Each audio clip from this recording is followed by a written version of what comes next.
of fanaticism, and how does it relate with events or in real life?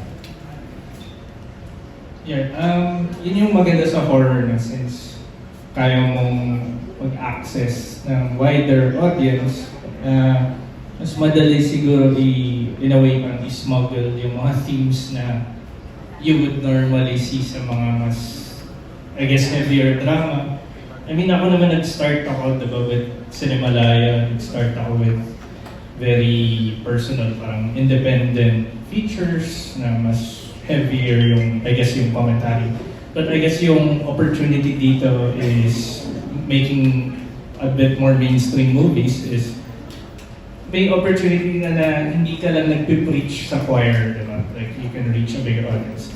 So I guess with Lilim, no, hindi naman siya in your face, diba? Ayaw mo rin naman na obvious. It's something na you hope the audiences parang absorb as they walk out of the movie. Of course, syempre the first layer should always be entertaining, and then yung mga second layer, if they absorb it subconsciously, naman mas ma-engage sila. So in the film, siguro without spoiling anything, these are people na they're all scarred, they're all running from the horrors of their reality. Like even character ni Isa is a fugitive running from